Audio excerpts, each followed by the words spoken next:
Hello friends, आप सभी का स्वागत करते हैं हमारे चैनल रश्मि फन व्लॉग पर। तो आप सब देख रहे हैं दर्द से मोहब्बत भाग 18। इससे पहले इस कहानी के 17 भाग अपलोड हो चुके हैं चैनल पर। अगर आप सबने नहीं पढ़ा है तो ज़रूर पढ़ लीजिएगा। तो चलिए देखते हैं अब तक आप सबने पढ़ा था। नील ने इस बार गुस्सा नहीं किया, बल्कि रुद्र की आंखों में देखकर बहुत ही अकड़ के साथ बोलता है कि रुद्र, या तो तू जाता ही मत, अब चला गया है तो फिर इस बात को एक्सेप्ट कर ले, और बार बार तू ना उस लड़की की बेइज्जती मत किया कर। मुझे बिल्कुल भी अच्छा नहीं लगता है जब तू किट्टू को कुछ भी गलत बोलता है। ऐसा ना हो कि एक बार फिर से मेरे और तेरे बीच में खटास पैदा हो जाए, क्योंकि मैं नहीं चाहता हूँ कि मैं तुझसे नाराज़ रहूँ या फिर तू मुझसे दूर रहे। समझ गया ना तू? अब देखते हैं आगे इस कहानी में क्या होता है। रुद्र अभी भी कुछ नहीं बोलता है तो नील ने भी रुद्र का चेहरा अपनी तरफ प्यार से घुमाया और फिर उसकी आंखों में देखकर बोलता है कि इस बात को यहीं पर ख़त्म करते हैं। चल अब हम आगे के लिए सोचते हैं। आजा, मैंने ना तेरे लिए आलू के पराठे बनाए हैं, चल दोनों ही भाई बैठकर आराम से खाते हैं। इतना कहकर वो रुद्र को खींचता हुआ अपने साथ कमरे से बाहर लेकर जाने लगा। तो रुद्र ने भी अब नील की तरफ देखकर मन ही मन बोला कि बिल्कुल इसी तरह तू भी किट्टू को ऑफिस से बाहर निकालेगा। ये रुद्राक्ष प्रताप सिंह का खुद से वादा है, तो इसी तरह से किट्टू को अपने आप हमारी इंडस्ट्री से बाहर निकालेगा। इधर प्रताप इंडस्ट्रीज में रुद्र ने गाड़ी ऑफिस के बाहर आकर रोकी और दोनों ही अब गाड़ी से बाहर उतरते हैं। नील अंगड़ाई लेकर बोलता है कि अच्छा हुआ पापा नहीं आए आज ऑफिस, वैसे भी पापा को अब ना रेस्ट लेना चाहिए यार। रुद्र बोलता है कि हाँ तुम ठीक कह रहे हो भाई, चलो चलते हैं, वैसे भी आज तो किट्टू आएगी ना ऑफिस। तो किट्टू का नाम सुनकर तो नील के चेहरे पर भी एक मीठी सी मुस्कुराहट आ जाती है। वो बोलता है कि हाँ हाँ यार, थैंक यू रुद्र, तूने तो उस लड़की को वापस से जॉब पर रख लिया है यार। तू ना बहुत अच्छा है, हर काम फायदे के लिए नहीं होता है मेरे भाई, कुछ काम ना ऐसे चैरिटी के लिए भी होते हैं। और वैसे भी वो लड़की बहुत ही ज़्यादा इंटेलिजेंट है, जल्द ही सारा काम सीख जाएगी। रुद्र ने भी अब रिएक्ट नहीं किया और चुपचाप से अंदर चला गया। नील भी उसके पीछे पीछे अब ऑफिस के अंदर आ जाता है। आखिरकार नील कॉरिडोर से होता हुआ अपने कैबिन की तरफ जाता हुआ बोलता है कि चल फिर बाय बोलते हैं, लंच के टाइम पर मिलते हैं, ओके अपने अपने काम में लगते हैं। तो रुद्र ने भी पलट कर नील की तरफ देखा और बोलता है कि बाय। तो नील भी अब अपने कैबिन के अंदर चला गया, लेकिन रुद्र वो तो अभी अपने कैबिन में नहीं गया था, बल्कि वो वापस से मुड़कर कॉरिडोर से होता हुआ मेन गेट की तरफ आने लगता है। तभी उसे किट्टू आती हुई दिखाई देती है। वो लिफ्ट के पास खड़ा हो गया और फिर किट्टू को आते हुए देख रहा था। किट्टू थोड़ा धीरे धीरे से चल रही थी, क्योंकि उसके पैर में थोड़ी सी चोट लगी हुई थी, जिसकी वजह से उसे चलने में बहुत ज़्यादा दिक्कत होती थी। वो हल्का सा लंगड़ा लंगड़ा के चल रही थी। रुद्र के पास उसका मैनेजर आता है और बोलता है कि सर आपसे कुछ काम था मुझे। तो रुद्र का ध्यान तो अभी किट्टू पर ही था, वो तो बस बहुत ही गौर से किट्टू को देख रहा था, इसलिए उसने भी मैनेजर की तरफ बिना देखे ही कहा कि बोलो। मैनेजर ने कहा कि सॉरी सर, पर मुझे 2 दिन की छुट्टी चाहिए आपसे। ये सुनकर तो रुद्र ने भी हल्की सी हाँ में अपनी गर्दन घुमा कर अपने मैनेजर की तरफ देखा और बोला कि ठीक है दे दी तुझे छुट्टी, लेकिन जाने से पहले एक काम करो, वो लड़की देख रहे हो ना तुम, जो सामने से आ रही है अभी। तो मैनेजर ने भी अब उस लड़की की तरफ देखा। तो रुद्र बोलता है कि उस लड़की से पूछो यहाँ पर क्यों आई है वो, और जब वो कहेगी कि नील सर से मिलना है या फिर नील सर ने उन्हें बुलाया है, उसे कह देना कि नील फैक्ट्री में ही नहीं है। मैनेजर भी रुद्र से कुछ पूछने ही वाला था, लेकिन तभी रुद्र ने भी उसे अपनी आंखें दिखाई, तो उसने भी हल्की सी हाँ में अपनी गर्दन हिला दी और फिर चुपचाप से किट्टू के पास चला जाता है। मैनेजर ने भी किट्टू से पूछा कि आपको किससे मिलना है, आप कहाँ जा रही हैं। तो किट्टू थोड़ा सा डर जाती है और इतने में ही मैनेजर ने फिर से किट्टू से पूछा कि अरे आपसे ही पूछ रहा हूँ, किससे मिलना है आपको, कहाँ चली जा रही हो तुम। क्यों किट्टू पहले ही मैनेजर को देखकर थोड़ा सा घबरा गई थी, क्योंकि मैनेजर की पर्सनैलिटी भी काफ़ी ज़्यादा अट्रैक्टिव लग रही थी, जबकि किट्टू उसने तो एक कॉटन सा हल्का सा सूट पहना हुआ था। फिर भी वो थोड़ा सा हिम्मत करते हुए धीरे से बोलती है कि नील भैया से मिलना है मुझे। मैनेजर ने भी थोड़ा सा अकड़ के साथ किट्टू की तरफ घूर कर देखा और कहा कि कौन नील भैया। अब किट्टू एकदम से चुप हो गई और उसे नील का पूरा नाम भी नहीं पता था। कुछ सोचकर वो बोलती है कि वो ना लंबे से 6 फुट के होंगे, मुझे उनका नाम नहीं पता है, बस मैं उन्हें नील भैया कहती हूँ, बस मुझे यही पता है। मैनेजर ने भी हल्का सा पलट कर रुद्र की तरफ देखा, तो रुद्र ने भी अपनी पलकें झपका दी। तो मैनेजर फिर से थोड़ा सा गुस्से से बोलता है कि अच्छा आप सर की बात कर रही हो। किट्टू ने भी हल्की सी हाँ में अपनी गर्दन हिला दी और फिर मैनेजर ने कहा कि आप उनसे मिलना चाहती हैं क्या। तो किट्टू ने फिर से हाँ में अपनी गर्दन हिलाते हुए कहा कि हाँ हाँ, हमें उनसे ही मिलना है। तो मैनेजर बोलता है कि लेकिन वो तो आज ऑफिस ही नहीं आए हैं, वो तो आज फैक्ट्री में है। तो किट्टू बोलती है कि फैक्ट्री वो कितनी दूर पर है। तो मैनेजर ने कहा कि यहाँ से ज़्यादा दूर नहीं है, यहाँ से बाहर निकल कर उल्टे हाथ की तरफ जाएंगी ना तो वहाँ पर आपको मिल जाएगी फैक्ट्री, आपको नील सर वहीं पर मिलेंगे। किट्टू ने भी हाँ में अपनी गर्दन हिलाई और फिर जिस गेट से अभी अभी वो अंदर आ रही थी उसी गेट से बाहर चली गई। उसके जाते ही मैनेजर रुद्र के पास आया और बोला कि जी सर, मैंने उसे फैक्ट्री के लिए भेज दिया है। रुद्र बोला कि तुम्हें 2 दिन की छुट्टी चाहिए थी ना, तो फिर मैंने तुम्हें 4 दिन की छुट्टी दे दी, जाओ जियो अपनी ज़िंदगी, लेकिन ये बात किसी को भी मत बताना, किसी को भी नहीं, वरना हमेशा के लिए छुट्टी करवा दूंगा तुम्हारी, समझा तुम।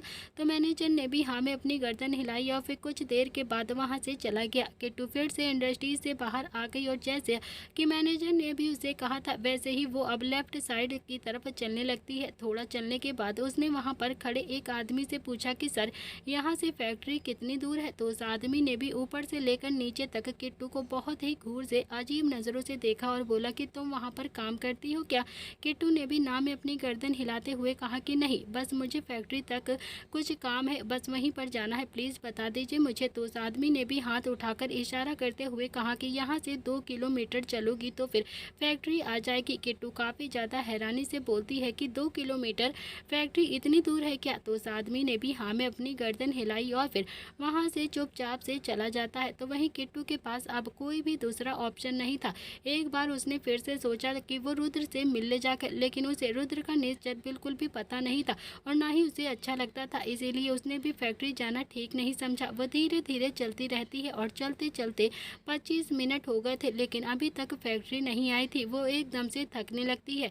उसने भी अपने बैग में टटोला तो पानी की बोतल भी नहीं थी उसके पास। एक बार फिर से उसने अपनी आंखों को बंद किया और फिर खुद से बोलती है कि किट्टू, ये तो तेरी जिंदगी में होना ही है ना, तो शुक्र मना कि तुझे नील भैया ने यहाँ पर जॉब दे दी है, वरना छोटी मोटी जॉब करके तू कब तक अपना और अपनी माँ का पेट पालती रहती है। बहुत अच्छे हैं नील भैया, उन्होंने तो तेरी सारी प्रॉब्लम ही सॉल्व कर दी है। कुछ ही दिनों की बात है, जब तू सारा काम अच्छे से सीख जाएगी ना तो फिर तुझे इतनी मेहनत भी नहीं करनी पड़ेगी, बहुत अच्छे से तेरा घर का खर्चा चलेगा। चल एक बार फिर से फाइट बैक करते हैं। तो किट्टू ने भी अपनी आंखें खोली और फिर खुद ही खुद को समझा लिया। और किट्टू की किस्मत इतनी खराब थी कि उसे समझाने वाला भी यहाँ पर कोई नहीं था, ना ही सपोर्ट के नाम पर कोई था और ना ही उसे दोस्त के नाम पर कोई था। उसके पास ना तो रिश्तेदार थे और ना ही अपना कोई ऐसा रिश्ता था जो उसे सपोर्ट करता। बस एक रिश्ता था जो कि उसकी माँ का था। उसकी माँ उसके पास थी, वो भी इस हालत में नहीं थी कि किट्टू को संभाल सके, बल्कि किट्टू ही अपनी माँ को संभालती थी, उसे ही संभालना पड़ता था अपनी माँ को भी। थोड़ा और चलने के बाद किट्टू एक जगह पर रुकती है और किट्टू को फाइनली एक और आदमी मिलता है। किट्टू हाँफते हुए बोलती है कि भैया भैया फैक्ट्री कहाँ पर है। तो उस आदमी ने भी एक तरफ इशारा करते हुए कहा कि वो देख रही है ना, वही है फैक्ट्री। किट्टू को भी फैक्ट्री तो दिखाई दे रही थी, लेकिन फैक्ट्री अभी भी 1 किलोमीटर दूरी पर थी।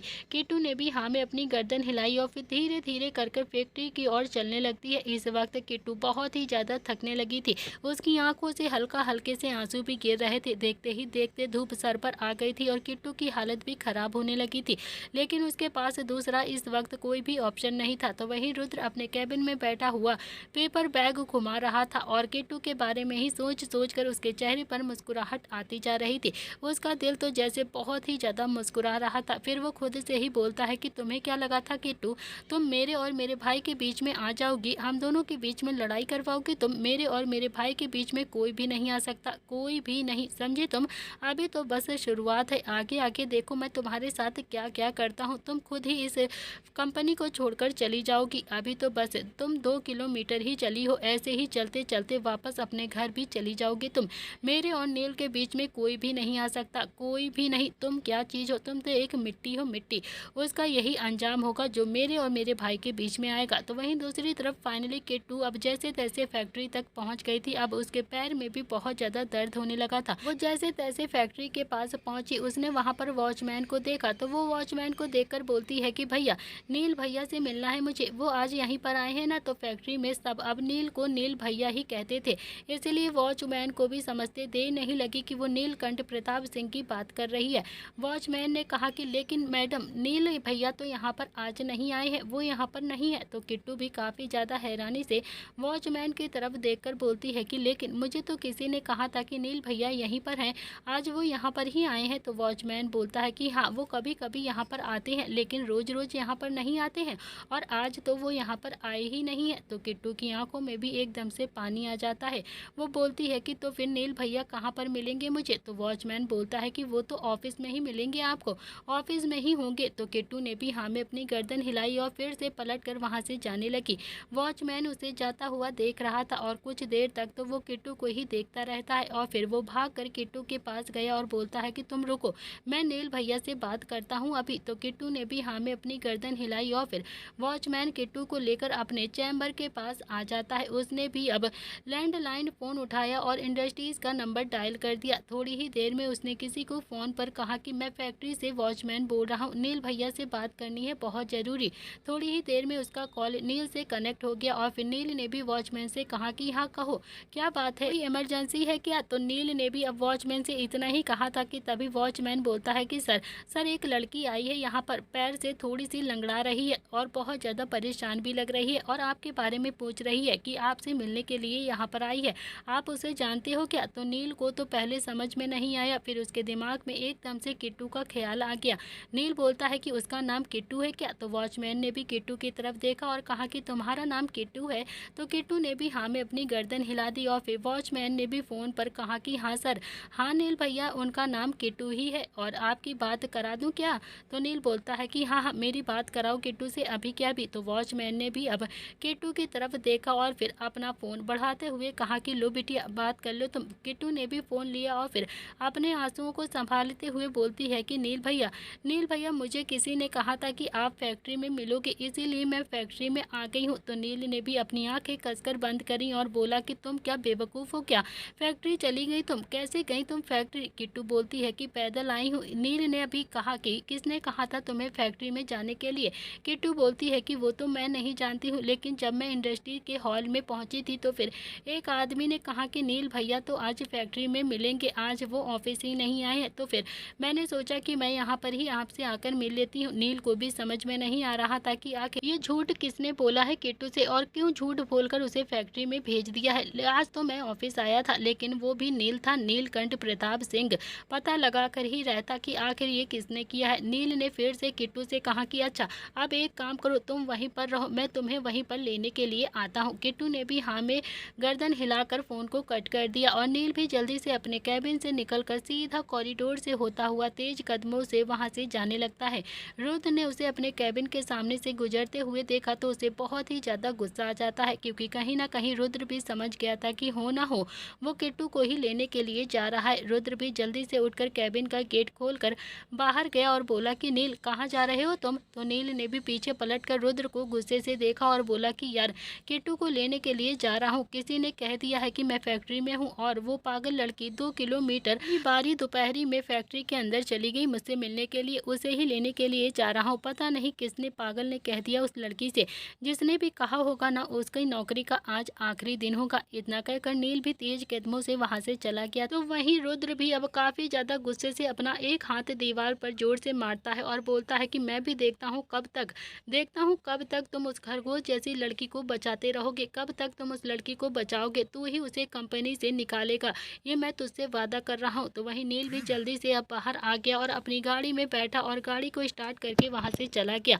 और थोड़ी ही देर में उसने भी गाड़ी फैक्ट्री के बाहर आकर रोकी, जहाँ पर किट्टू चुपचाप से खड़ी हुई थी।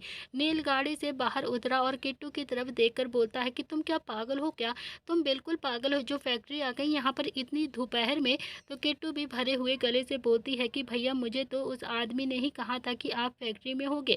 तो नील ने भी किट्टू की तरफ देखा तो वो बहुत ही ज़्यादा हाँफ रही थी। नील ने भी गाड़ी का गेट खोला और उसमें से पानी की बोतल निकाली और फिर किट्टू को पास करते हुए बोलता है कि लो, अच्छा ठीक है, पहले पानी पी लो और खुद को रिलैक्स करो। किट्टू ने भी पानी की बोतल ले ली और फिर पानी पी लिया। नील ने भी किट्टू के लिए गाड़ी का गेट खोला और वहां से बैठने का उसे इशारा किया। किट्टू धीरे धीरे से आकर गाड़ी के अंदर बैठ जाती है और नील भी ड्राइविंग सीट पर आकर बैठ गया और फिर वो किट्टू को लेकर वहां से चला जाता है। अगले 20 मिनट में ही किट्टू नील के सामने उसकी कैबिन में आराम से बैठी हुई थी। नील उसे देखकर बोलता है कि किट्टू, हर किसी पर यकीन नहीं करते हैं, हर किसी पर यकीन करना बहुत ही गलत बात होती है। कन्फर्म करते हैं, कन्फर्म। अगर तुम्हें किसी ने कह भी दिया था कि मैं फैक्ट्री में हूँ, तब भी तुम्हें किसी दूसरे इंसान से पूछना चाहिए था ना एक बार। किट्टू ने भी हाँ में अपनी गर्दन हिलाते हुए कहा कि आगे से याद रखूंगी भैया, आगे से अब कभी भी किसी की बातों पर यकीन नहीं करूंगी। नील बोलता है कि अच्छा ठीक है, अब तुम काम पर ध्यान दो। इतना कहकर नील ने भी किट्टू की तरफ एक फाइल बढ़ाते हुए कहा कि ये लो, इसे अच्छे से स्टडी करो और मुझे बताओ कि तुम्हें इस प्रोजेक्ट में क्या क्या समझ में आया है। तो किट्टू ने भी फाइल ले ली और फिर खड़ी होकर बोलती है कि भैया मैं कहाँ पर बैठूं। तो नील बोलता है कि तुम यहीं पर बैठी रहो, मेरे साथ बैठने में प्रॉब्लम है क्या तुम्हें।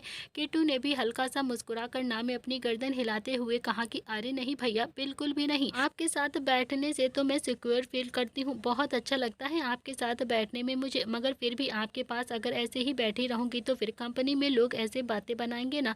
तो नील ने भी अपनी एक एब्रो चढ़ाकर किट्टू की तरफ देखा और बोला कि अकल तो है तुम्हारे अंदर, सब कुछ समझती हो, बहुत समझदार हो, जानता हूँ लोगों की जुबान नहीं होती है ना, जो मन में आता है बस बोल देते हैं। तुम ना मुझे भाई कह लिया करो और या फिर बाप कह लिया करो, अगर उनके दिमाग में गंदगी भरी होगी ना तो फिर मेरा और तुम्हारा रिश्ता उछालने में टाइम नहीं लगाएंगे।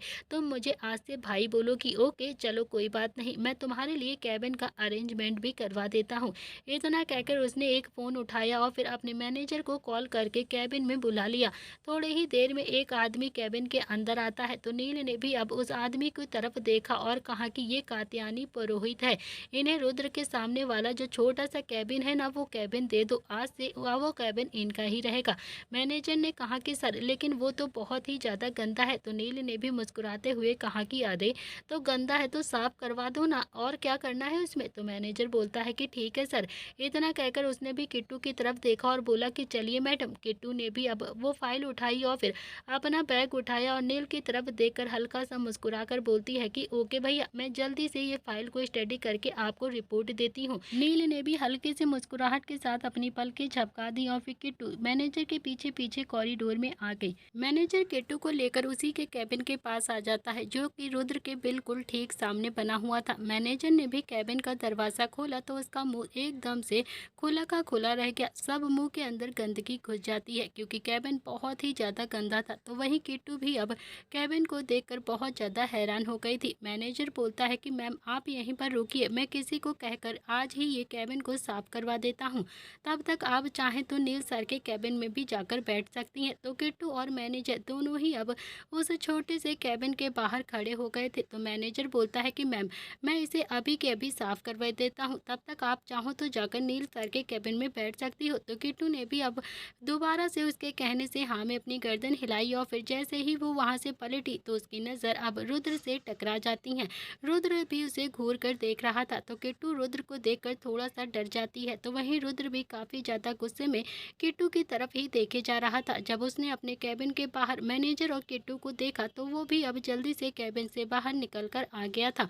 उसने भी मैनेजर और किट्टू दोनों की ही बातों को अच्छे से सुन लिया था। उसने जैसे तैसे अपने गुस्से को कंट्रोल किया और फिर किट्टू की तरफ देखकर थोड़ा सा गुस्से से बोलता है कि तुम्हें प्रॉब्लम है ना, तो फिर तुम मेरे कैबिन में बैठ सकती हो। तो किट्टू ने भी अब हल्की सी ना में अपनी गर्दन हिलाई और फिर अपनी अटकती हुई आवाज़ में बोली कि नहीं सर, मैं नील भैया के कैबिन में ही बैठ जाऊंगी, मुझे वहाँ पर कोई प्रॉब्लम नहीं है। और तभी नील कैबिन से निकलकर कॉरिडोर से होता हुआ वहाँ पर आ जाता है और रुद्र को देखकर बोलता है कि मेरी धनराज अंकल के साथ एक बहुत ही इम्पोर्टेंट मीटिंग है, मैं जा रहा हूँ। फिर उसने किट्टू की तरफ देखा और कहा कि क्या हुआ है, यहाँ पर क्यों खड़ी हो तुम अभी तक। तो किट्टू ने भी एक नज़र रुद्र की तरफ देखा और फिर वो थोड़ा सा डर जाती है, कुछ बोल नहीं पा रही थी, उसकी आवाज़ हल्की हल्की सी हकला रही थी। और तभी नील के मैनेजर ने कहा कि सर बस कमरा अभी के अभी साफ करवा रहा हूँ, फिर इनका कैबिन भी तैयार हो जाएगा। तो नील ने भी हाँ में अपनी गर्दन हिलाई और फिर किट्टू के सिर पर अपना हाथ रखा और हिलाते हुए बोला कि बच्चा ज़्यादा टेंशन मत लिया कर, तुम बहुत ज़्यादा टेंशन लेती हो वरना सिर ना फट जाएगा तुम्हारा।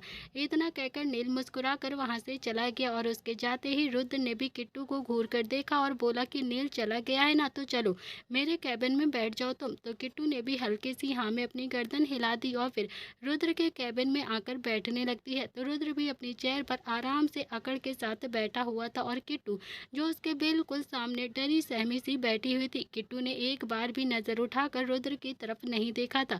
वैसे भी जब जब वो रुद्र को नजर उठाकर देखती थी तो रुद्र उसे खा जाने वाली नजरों से घूर घूर कर देखा करता था।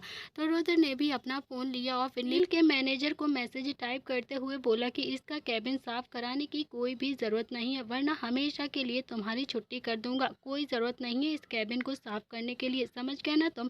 तो मैनेजर ने भी थोड़ा सा हैरानी से रिप्लाई किया कि सर, नील सर को पता चल गया तो रुद्र बोलता है कि तुम नील से बोल देना कि मैं रुद्र सर के काम से चला गया था और भूल गया, समझ गए ना तुम। तो मैनेजर ने भी अब ओके लिखा और फिर रुद्र के चेहरे पर भी एक मीठी सी मुस्कुराहट आ जाती है। किट्टू मन ही मन अब भगवान से प्रार्थना कर रही थी कि बस जल्द से जल्द उसका कैबिन साफ हो जाए और वो यहाँ से चली जाए, क्योंकि रुद्र के सामने बैठना उसे किसी टास्क से कम नहीं लग रहा था। रुद्र तो बस खा जाने वाली नजरों से उसे घूर घूर कर देख रहा था, और वैसे भी वो जब जब रुद्र की तरफ देखती तो रुद्र तो उसे खा जाने वाली नजरों से ऐसे घूरता कि उसकी सांसें तो जैसे वहीं पर ही अटक जाती। तो वही रुद्र भी उसके मन में तो अभी कुछ और ही चल रहा था। उसने भी अपना फोन उठाया और किसी को कुछ टाइप किया और थोड़ी ही देर के बाद कैबिन का दरवाजा खुलता है। तो रुद्र ने भी अब कैबिन के दरवाजे की तरफ देखा तो वहाँ पर एक आदमी खड़ा हुआ था। वो बोलता है कि सॉरी सर, आज स्वीपर तो नहीं आए हैं, इसीलिए मैडम का कैबिन भी नहीं साफ हो पाएगा।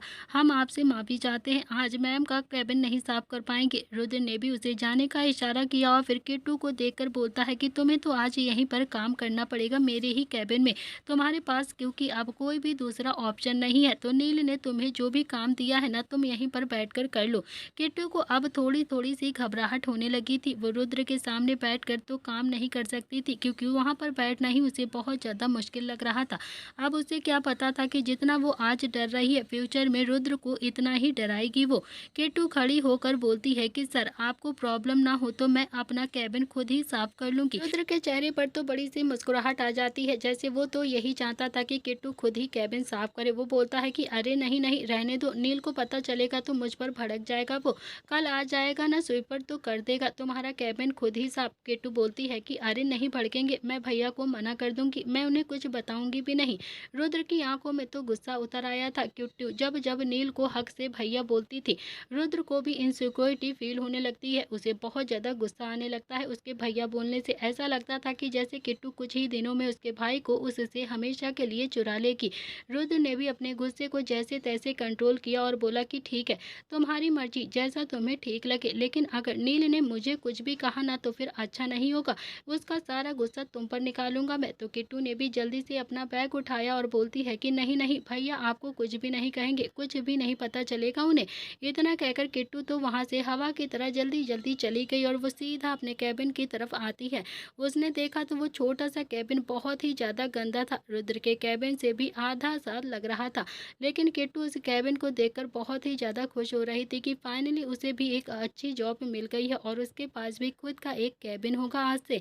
उसने भी पास में एक बाल्टी और कपड़ा देखा और फिर उसने भी अपना बैग वहीं पर रखा और सफाई में जुट गई।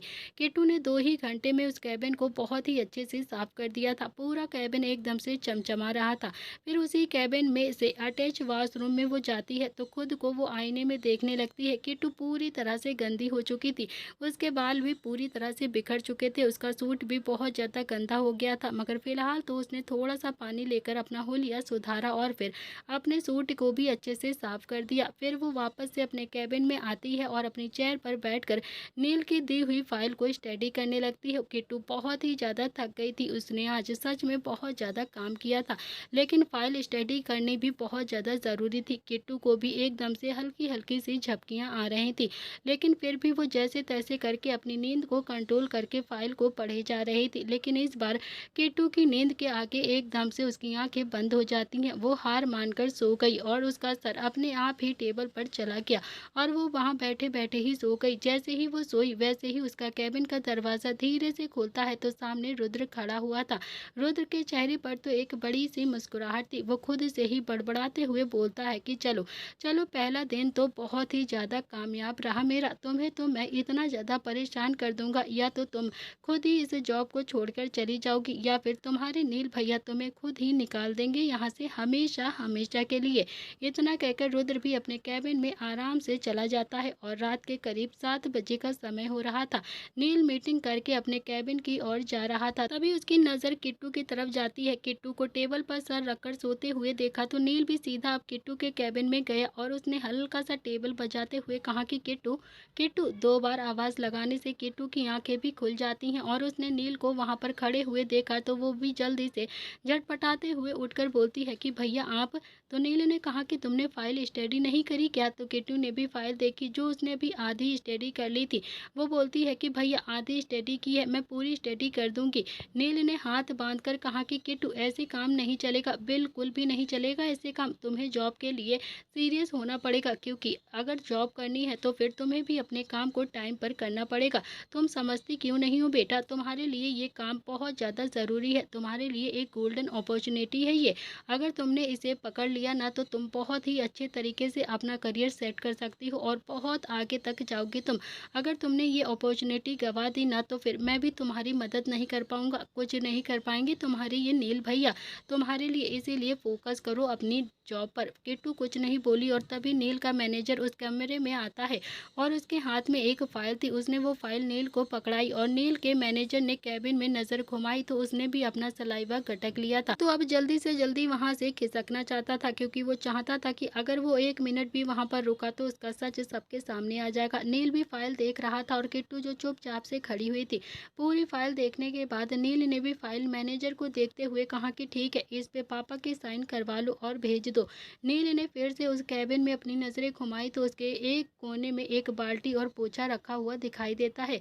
नील ने मैनेजर को डांटते हुए गुस्से से कहा कि स्वीपर इसे यहाँ पर रखकर क्यों चला गया है, उसे कहो यहाँ से अभी के अभी उठाएगा। तो मैनेजर ने कुछ भी नहीं कहा, वो चुपचाप से खड़ा रहता है। इतने में ही नील फिर से थोड़ा सा गुस्से में बोलता है कि सुना ना तुमने कि मैंने अभी भी क्या कहा है? तुम्हें सुनाई नहीं देता है क्या? स्वीपर से कहो कि ये अभी के अभी उठाकर लेकर जाए। ये सब यहाँ पर क्यों रखा है किट्टू के कैबिन में उसने? और तभी किट्टू धीरे से बोलती है कि भैया भैया वो ये सब मैंने रखा है। तो नील ने हैरानी से किट्टू की तरफ देखा तो किट्टू ने भी अपना सलाइवा कटकते हुए कहा कि भैया वो कैबिन की सफाई मैंने ही की है, आज स्वीपर नहीं आया था ना, इसीलिए मैंने खुद ही इस कैबिन को साफ कर दिया। तो नील ने काफी ज्यादा गुस्से में मैनेजर की तरफ घूर करते देखा तो मैनेजर ने भी अपनी गर्दन झुकाकर कहा कि सर वो मुझे एक मेल आ गई थी कि आज के आज ही फाइल्स तैयार करनी है, इसीलिए मैं वहां पर चला गया था और मैं भूल गया था आपने मुझे कैबिन साफ करने के लिए कहा था। तो नील ने भी अपनी आंखें बंद करी और फिर मैनेजर को जाने का इशारा किया और फिर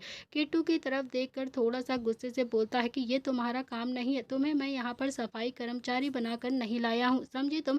आगे से ये सारे काम मत करना। इतना कहकर नील कैबिन से बाहर चला गया, लेकिन सीधा रुद्र के कैबिन की तरफ गया।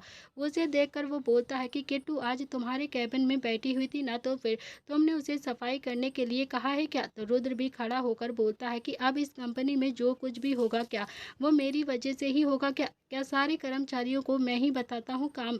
मैंने कुछ भी नहीं कहा है किसी से। इस लड़की को आए हुए 1 दिन भी नहीं हुआ है कि तू मुझ पर ही आकर इल्ज़ाम लगाने लगा। मैंने कुछ भी नहीं कहा है उससे करने के लिए, इनफैक्ट मैंने तो उसे मना भी किया था कि वो कैबिन को साफ मत करे, लेकिन वो मानी ही नहीं और बोली कि मैं खुद ही कर लूँगी। तो फिर इसमें मैं क्या कर सकता हूँ? यकीन नहीं आता है तो बुलाकर पूछ लो तुम किट्टू से। तो नील ने भी अब अपने हाथ बांधकर कहा कि बिल्कुल बिल्कुल पूछता हूँ मैं अभी के अभी। इतना कहकर उसने भी किट्टू को अपने कैबिन की तरफ देखा और आने का इशारा किया। किट्टू एक बार फिर से यहाँ पर आओ, और किट्टू भी चुपचाप से उठकर नील और रुद्र के कैबिन में आ जाती है। नील ने कहा कि एक बात बताओ, तुम्हें रुद्र ने सफाई करने के लिए कहा था या फिर नहीं? तो किट्टू ने भी ना में अपनी गर्दन हिलाते हुए कहा कि नहीं नहीं, सर ने नहीं कहा था मुझे सफाई करने के लिए, सर ने मुझे मना किया था पर मैं ही नहीं मानी थी और मैंने खुद ही ये सफाई कर दी। तो नील ने भी अब किट्टू की तरफ घूर कर देखा और अपने गुस्से को कंट्रोल करने लगा। फिर वो बोलता है कि तभी तो तुम सो गई थी, क्योंकि तुमने इतना ज़्यादा काम जो किया है, इतना काम करोगी तो नींद तो आएगी ही ना। चलो अब घर जाओ और ये फाइल कल तक कंप्लीट हो जानी चाहिए। किट्टू ने भी हाँ में अपनी गर्दन हिलाई और फिर चुपचाप जल्दी से वहाँ से चली जाती है। उसके जाते ही रुद्र भी गुस्से से बोलता है कि देख लिया ना नील, देख लिया तूने, मैं उस लड़की को लेकर यहाँ पर आ गया हूँ। इसका मतलब ये नहीं है कि तू हर छोटी से छोटी बात पर मुझे ही ब्लेम करेगा, मुझे ही बताएगा। नील बोलता है कि आज आई है ये लड़की और इसके साथ 2 इंसिडेंट भी हो गए हैं। वह इसे किसी ने फैक्ट्री भेज दिया था और अब इसे अपने कैबिन की सफाई भी कर ली है। उम्मीद करता हूँ रुद्र कि इन सब के पीछे तू नहीं होगा, इन सब के पीछे तेरा हाथ नहीं होगा, क्योंकि अगर हुआ ना तो फिर मेरी नज़रों से गिर जाएगा तू, और अगर तू मेरी नज़रों से गिर गया ना तो फिर मैं खुद की नज़रों में भी गिर जाऊंगा, समझ गया ना तू? आइंदा से याद रखना। रुद्र को भी अब थोड़ा-थोड़ा सा गुस्सा आने लगा था नील की बातों पर, लेकिन उसने भी सिचुएशन को समझते हुए अपने गुस्से को कंट्रोल किया और फिर बोलता है कि कहना नहीं चाहिए, लेकिन मैंने कुछ भी नहीं किया है, कुछ भी नहीं। और तुझे ऐसा लगता है कि मैंने अगर किट्टू के साथ ये सारी चीज़ें करी हैं तो फिर तू ना मेरे साथ बात भी मत करियो। और रही बात उस लड़की की, तो पहले ही दिन आई है वो और उसने तेरा किया हुआ सारा काम भी नहीं किया है। तेरा दिया हुआ एक भी चीज़ उसने अभी तक नहीं करी है। कल को वो काम नहीं करेगी तो तू क्या इसे निकाल देगा कंपनी से, और उसका इल्ज़ाम भी तू मुझ पर ही लगा दियो। ओके। इतना कहकर तो रुद्र भी थोड़ा सा मुंह फुलाकर बैठ जाता है। तो नील अभी कुछ देर तक तो अपने गुस्से को कंट्रोल करने की कोशिश करता रहता है और फिर कैबिन में ही इधर उधर चक्कर लगाता रहता है। और फाइनली उसने भी रुद्र की तरफ देखा और थोड़ा सा शांति भरे लहजे में कहा कि अच्छा ठीक है, चल घर चलते हैं, बहुत लेट हो गया है। रुद्र के चेहरे पर भी एक मीठी सी मुस्कुराहट आ जाती है और फिर दोनों ही मुस्कुराते हुए कैबिन से बाहर आ जाते हैं। तो वहीं किट्टू अभी भी अपने कैबिन में बैठकर फाइल को समेट रही थी और फिर उसने भी जल्दी जल्दी से अपने बैग में सारा सामान डाला और फिर कॉरिडोर से होते हुए बाहर की तरफ जाने लगती है। बाहर आकर उसने देखा कि नील और रुद्र भी दोनों ही बाहर खड़े हुए थे। किट्टू जैसे ही वहां से जाने लगी वैसे ही नील बोलता है कि किट्टू आओ, तुम्हें घर छोड़ देता हूँ। किट्टू ने भी पलट कर नील और रुद्र की तरफ देखा और फिर रुद्र तो काफी ज्यादा गुस्से में किट्टू की तरफ ही घूर रहा था और कहीं ना कहीं किट्टू इस बात को समझ भी गई थी कि रुद्र को बिल्कुल भी अच्छा नहीं लगता है कि जब भी वो नील से बात करती है, और उसका ऑफिस में काम करना भी रुद्र को बिल्कुल भी पसंद नहीं है। इसी बात से अब किट्टू बहुत ही ज़्यादा दूर दूर रहने लगी थी नील से भी। फिर उसने भी ना में अपनी गर्दन हिलाते हुए कहा कि नहीं भैया, मैं खुद ही चली जाऊंगी, आप रहने दीजिए, यहीं से थोड़ी ही दूर पर तो है बस स्टैंड, वहीं पर बस से चली जाऊंगी। नील बोलता है कि अरे चलो ना, छोड़ दूंगा तुम्हें तुम्हारे घर पर, वैसे भी हमारे घर के रास्ते में ही तो तुम्हारा घर पड़ता है ना, तो फिर आओ आओ जल्दी से आ जाओ, बैठ जाओ गाड़ी में। किट्टू ने फिर से ना में अपनी गर्दन हिलाते हुए कहा कि नहीं भैया, मैं चली जाऊंगी, आप ना मेरे लिए बिल्कुल भी परेशान मत हुई है। नील ने थोड़ा सा गुस्से में उससे कहा कि तुम आओगी या फिर नहीं, ये बताओ मुझे। किट्टू अब चुपचाप से गाड़ी के पास आ गई और फिर रुद्र उसका पारा तो जैसे एकदम से फटने को हो गया था, लेकिन उसने भी अपना गुस्सा कंट्रोल कर लिया और फिर चुपचाप से ड्राइविंग सीट पर आकर बैठ गया। नील आराम से आकर आगे बैठा और किट्टू आराम से गाड़ी में पीछे बैठ गई और थोड़ी ही देर में रुद्र गाड़ी को सड़क पर दौड़ाने लगा था। नील ने भी हंसकर कहा कि रुद्र आज खाने में क्या खाएगा, तो रुद्र बोलता है कि जहर। तो नील ने भी हंसकर कहा कि वो तो मैं तुम्हें कभी भी नहीं खाने दूंगा यार, अब बता ना, डिनर तू बनाएगा या फिर मैं बनाऊं। तो रुद्र बोलता है कि घर जाकर डिसाइड करते हैं ना, बाहर वालों के सामने पर्सनल बातें नहीं करनी चाहिए, तुझे ना ये भी नहीं पता क्या। ये सुनकर तो नील ने भी हल्के से मुस्कुरा कर कहा कि कौन बाहर वाला, ये खरगोश। फिर उसने भी हल्का सा घूमकर किट्टू की तरफ देखा और बोला कि इसकी बातों का बिल्कुल भी बुरा मत माना करो तुम, ये मजाक करता है। और किट्टू ने भी हल्की सी हाँ में अपनी गर्दन हिला दी और फिर रुद्र ने भी गाड़ी किट्टू के अपार्टमेंट के बाहर आकर रोकी और किट्टू गाड़ी से उतरकर अपने अपार्टमेंट की ओर जाने लगती है।